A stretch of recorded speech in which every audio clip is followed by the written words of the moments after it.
ప్రియ దేవుని బిడ్డలారా, బైబిల్ చదవటం వినటం వల్ల మనలో విశ్వాసం పెరుగుతుంది. మన మార్గానికి త్రోవ చూపుతుంది. సమస్త జనులను శిష్యులనుగా చేయుడి మత్తయి 28:19 వచనంలో దేవుని వాక్యం తెలియచేస్తోంది. తెలుగు బైబిల్స్ను ఆర్ఆర్కే మూర్తి గారు రీసెర్చ్ చేసి విశ్లేషణ చేసిన బైబిల్లోని ప్రతి అధ్యాయాలను వచనాలను వరుస క్రమంలో అనగా ఆదికాండం నుండి ప్రకటనా గ్రంథం వరకు ఇవ్వబడుతుంది. ప్రతి ఒక్కరూ ఆధ్యాత్మికంగా విశ్వాసంలో బలపడి మీ జీవితంలో ఎదుర్కొంటున్న సమస్యల నుండి విడుదల పొందండి. ప్రతి ఒక్కరూ మీ దీవెన టీవీని సబ్స్క్రైబ్ చేసి ఈ వాక్యాన్ని లైక్ చేసి మీ మిత్రులకు బంధువులకు షేర్ చేయండి. దేవుని సువార్తను ప్రకటింపబడుటలో మీరు పాలిభాగస్తులు కండి. సోదరీ సోదరులారా, ఈ రోజున మన పాఠం సంఖ్యాకాండం 28వ అధ్యాయం. జాగ్రత్తగా వినండి. ఇశ్రాయేలీయులు వాగ్దత్త భూమిలోకి ప్రవేశించడానికి సిద్ధంగా ఉన్నారు. ఇప్పుడే జనసంఖ్య లెక్క కూడా ముగిసింది. యుద్ధానికి తగిన వయస్సు బలము ఉన్న వారందరూ లెక్క తేల్చారు. యెహోషువ సేనాపతిగా నియమించబడ్డాడు. ఇశ్రాయేలు యొక్క ఆధ్యాత్మిక జీవితానికి అవసరమైన హెచ్చరికలు ఎన్నో చేయబడ్డాయి. అర్పణలు, బలులు ఏవేవి అవసరమో వాటినన్నిటినీ క్రమబద్ధంగా రూపొందించారు. సంవత్సరమంతా అర్పించవలసిన జాతీయ బల్యర్పణ కార్యక్రమమంతా సిద్ధపరిచారు. ఇప్పుడు వాటిని పునర్విమర్శ చేస్తున్నారు. ఈ బలుల వివరాలన్నీ మునుపు ఒకసారి లేవియ కాండంలో విన్నాము. అందుచేత వాటినన్నిటినీ తిరిగి చెప్పబోవటం లేదు. అక్కడక్కడ ముఖ్యమైన వాటిని మాత్రమే మీ దృష్టికి తెస్తాము. అయితే ఒక ప్రశ్న మనకు ఎదురవుతోంది. దేవుడు ఎందుకు ఈ బలులను గురించి పదే పదే చెబుతున్నాడు? ఎందుకనగా ఈ బలులన్నీ రాబోయే యేసుక్రీస్తుకు ఛాయారూపకమైన వస్తు సంకేతాలు. వివరాలు మనకు అమూల్య వరాలని భావించాలి. పాత నిబంధన బైబిలులోని ప్రతి పుటలో యేసుక్రీస్తును గురించిన ఏదో ఒక గుర్తు కనపడుతూనే ఉంటుంది. మోషే యెహోవా నుండి పొందిన వాక్కు. సంఖ్యాకాండం 28వ అధ్యాయం 1-2 వచనాలు. మోషే, నీవు ఇశ్రాయేలీయులకు ఈలాగు ఆజ్ఞాపించు. నాకు సువాసన కలుగుటకై మీరు హోమరూపములుగా నాకు అర్పించే ఆహారములను నియామక కాలమున నా వద్దకు తేవడానికి జాగ్రత్త పడాలి.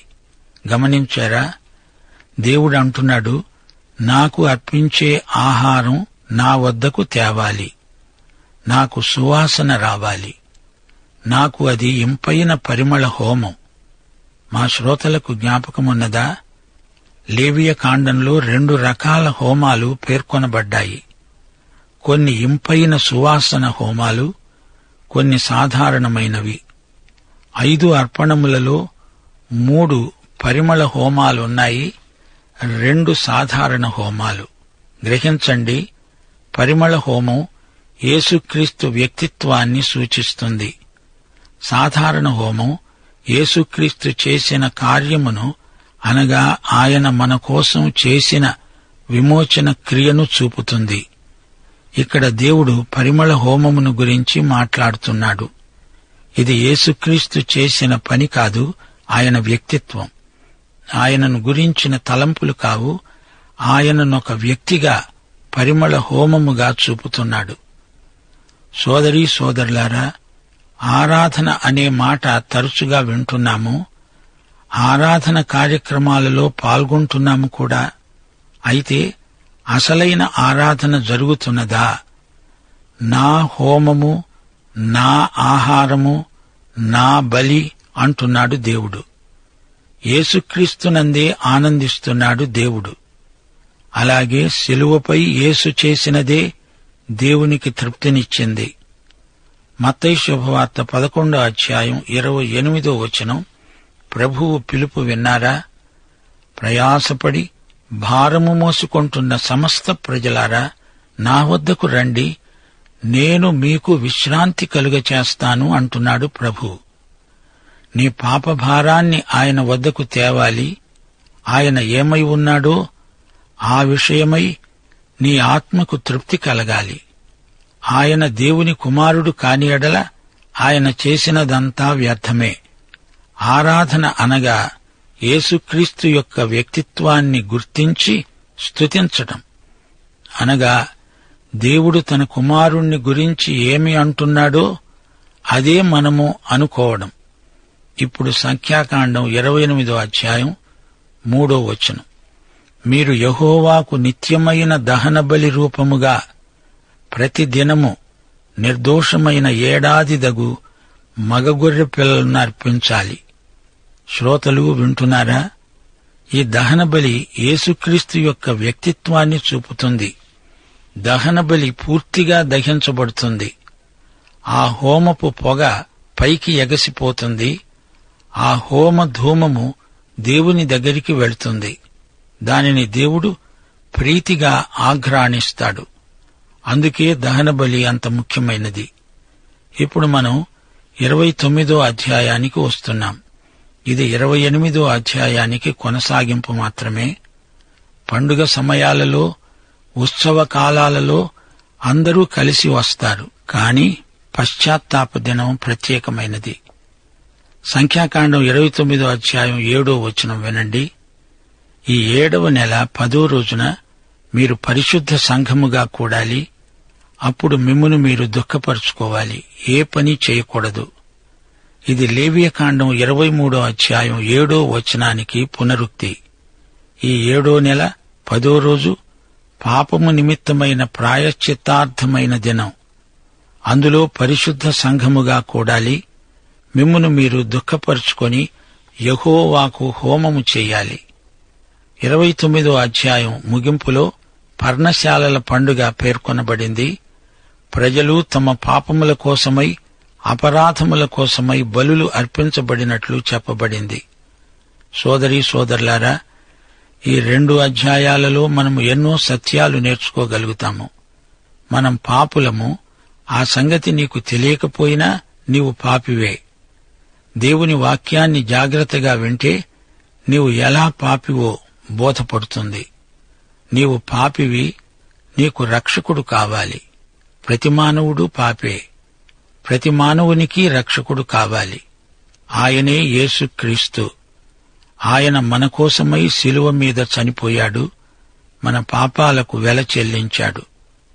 ఈ లోకములోనికి దుఃఖాన్ని, శోకాన్ని తెచ్చిపెట్టింది పాపమే. ఈ పాపం వల్ల అనేక మంది గుండెలు చెదిరిపోతున్నాయి. కన్నీరు కాలువలై పారుతోంది. దేవుడు పాపాన్ని ఎంతో ద్వేషిస్తాడు. దేవుడు పాపంతో ఎన్నటికీ రాజీ పడడు. ఈ పాపాన్ని ఈ లోకంలో నుంచి పూర్తిగా తొలగించాలని దేవుని అభిష్టం. పాపంతో సంధి కుదరదు, రాజీ పడేది లేదు. పాపాన్ని నిర్మూలం చేయడమే దేవుని సంకల్పం. సోదరుడా, సోదరి, ఈ పాపం ఎంత ఘోరమైనదో గుర్తించావా? ఈ పాపం దేవునికి మనకు మధ్య సహవాసం లేకుండా చేసింది. పాపం విషయమై పశ్చాత్తాపపడాలి, ప్రలాపించాలి, అంగలార్చాలి. ఎప్పుడైనా నీవు పాపాన్ని గురించి ఏడ్చావా? దేవుని సన్నిధిలో దుఃఖించావా? దేవుని పట్ల నీకున్న వ్యతిరేక వైఖరికి సంతాపం చెందావా? వెంటనే దేవుని ఎదట ఒప్పుకోవాలి. దేవునికి మనకు మధ్య ఎడబాటు ఎందుకు సంఘటిల్లిందో యోచించావా? దేవుడు పైన ఉన్నాడు, మనము కింద ఉన్నామనే. ఆయన గొప్పవాడు, మనం అల్పులమనే. ఆయన అనంతుడు, మనం మితులకు లోనైన వారమనే. ఇదేదీ కారణం కాదు. మన పాపమే దేవుణ్ణి మనకు దూరం చేసింది. అందుకే మానవులు పశ్చాత్తప్తులవ్వాలి. ఏ మానవుడైనా పరిపూర్ణుడు కాడు. దేవుని ప్రమాణానికి ప్రతి ఒక్కడూ తక్కువ పడతాడు. ఇది నిజం. అయితే ఇశ్రాయేలు ప్రజలు సంవత్సరానికొకసారి పశ్చాత్తాప దినాన్ని ప్రకటిస్తారు. ఇది ఒక్కటే సంతాప దినం, మిగతావన్నీ ఉత్సవ దినాలు. పాప పరిహార బలులు, అపరాధ బలులు, ఇవన్నీ మనకు చాటి చెప్పే సత్యం ఒకటే. యేసు శిలువ మీద మన కోసమే చనిపోయాడు. సంపూర్ణంగా ఆయన మన కోసమై దహన బలి అయ్యాడు. తనకు కుమారుని యందు ఎంతో ఆనందించాడు దేవుడు.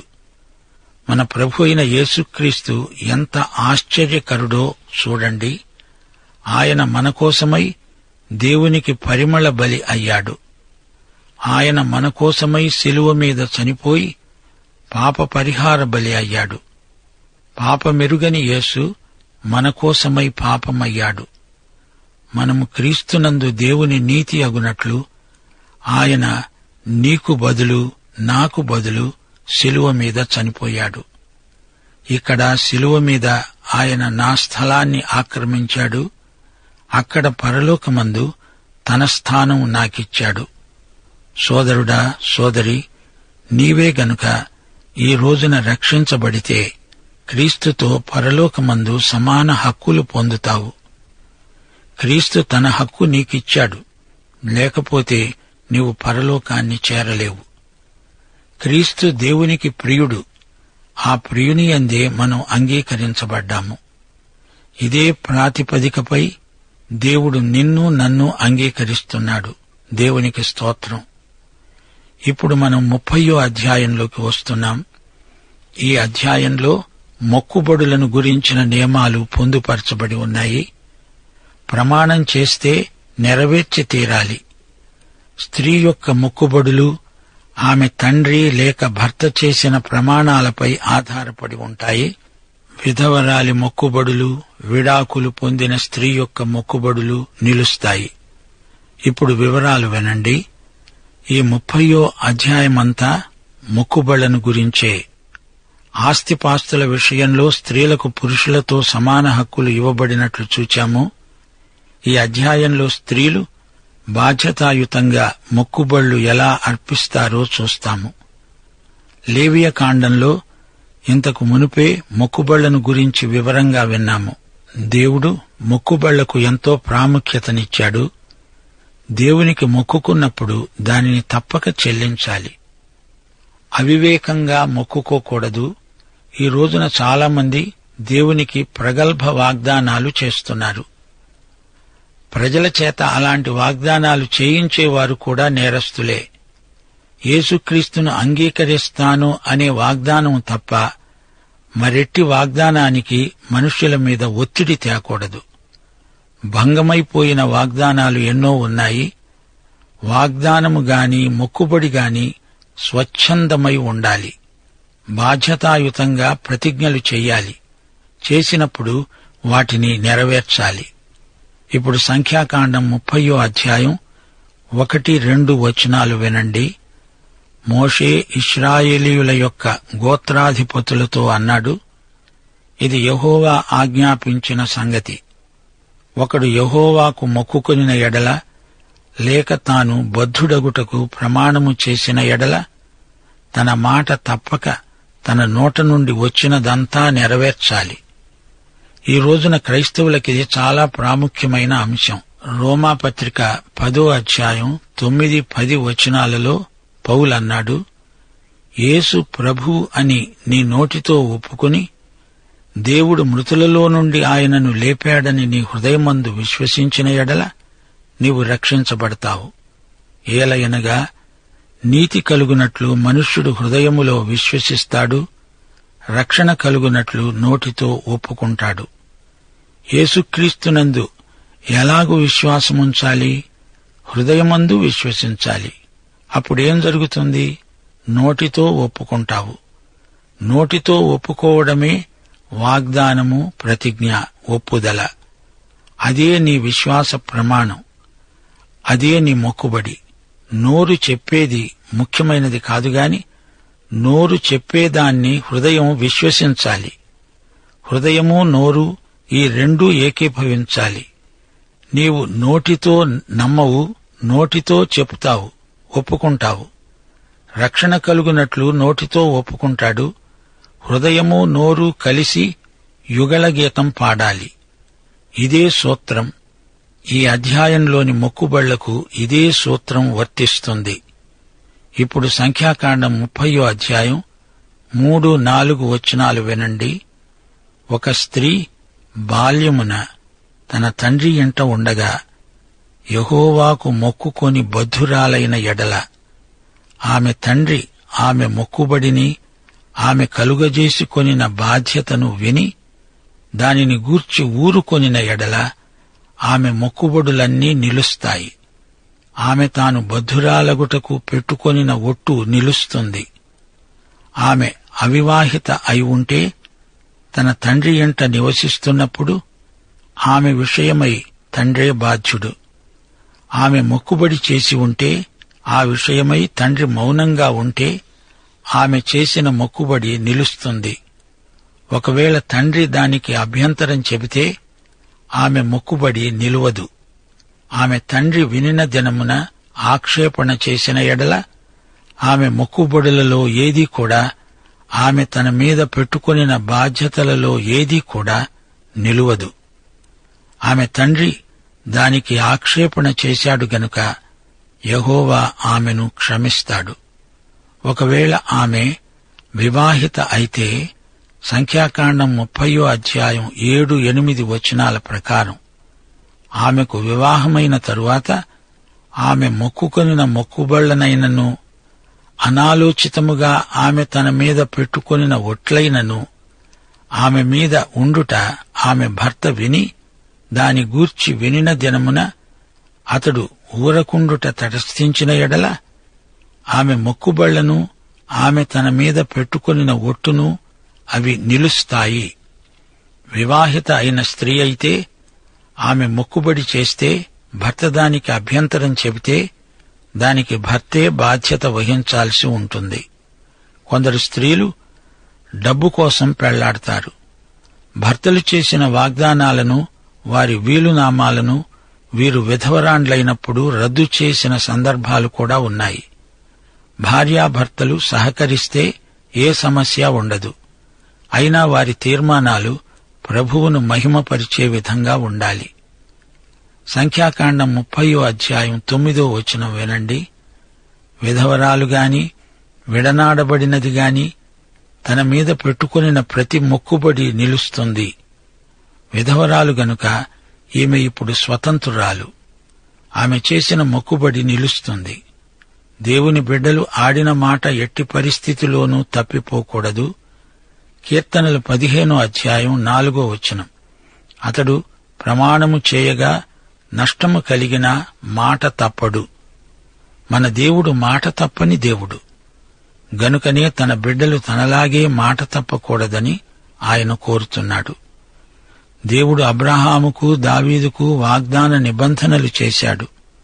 వాటిని ఆయన నెరవేర్చాడు, నెరవేరుస్తున్నాడు. దేవుడు ఆడి తప్పడు, పలికి బొంకడు. యోహాను సువార్త 3వ అధ్యాయం 16వ వచనం, ఎంత గొప్ప వాగ్దానమో, అది ఎంత గొప్పగా నెరవేరిందో చూచారా? దేవుడు లోకాన్ని ఎంతో ప్రేమించాడు. తన వాగ్దానము చొప్పున తన కుమారుణ్ణి మనకు సరైన వేళలో అనుగ్రహించాడు. యేసును నమ్మిన వారెన్నడూ నశించరు, నిత్యజీవం పొందుతారు. దేవుని వాగ్దానము దేవుని వాగ్దానమే. అది ఎన్నటికీ రద్దు కాదు. ఎప్పటికీ అది వీగిపోదు. యేసును నమ్ము, నిన్ను రక్షిస్తాను అన్నాడు దేవుడు. రక్షించాడు. నన్ను రక్షించాడు, నిన్ను రక్షిస్తాడు. ఆయన ఎంతైనా నమ్మదగిన దేవుడు. ఈ మాట ఎన్నడూ మరిచిపోవద్దు. దేవుడు చెప్పాడు, అన్నాడు, వాగ్దానం చేశాడు. అది ఆయన నెరవేర్చక మానడు. దేవుడేమీ ఒట్టు పెట్టుకోనక్కర్లేదు. ఆయన మాటంటే మాటే, దానికి తిరుగులేదు. ఆయన వాక్యమే సత్యం. మనము ఆ దేవునికి ప్రతినిధులం, రాయబారులం. మనము అలాగే మాట తప్పని బిడ్డలమై మెలగాలి. ఇదే ఈ 30వ అధ్యాయంలోని సందేశం. ప్రియ శ్రోతలు, 28 నుండి 30వ అధ్యాయం వరకు యూదుల బల్యర్పణ క్రమం, మొక్కుబళ్ల నియమాలు మనం తెలుసుకున్నాము. హెబ్రీయ ఆరాధనా విధానం గమనించారు గదా. 30వ అధ్యాయంలో 12 సంవత్సరాలకు లోపుగా ఉన్న పిల్లల ప్రసక్తే లేదు. వారి మొక్కుబళ్లు నిలవవు. అవివాహిత స్త్రీ అయితే ఆమె మొక్కుబళ్లు తండ్రి అనుమతిపై ఆధారపడి ఉంటాయి. వివాహిత అయితే భర్త అనుమతి కావాలి. పాఠం ఇంతటితో సమాప్తం. దైవాశీస్సులు. ఆమేన్.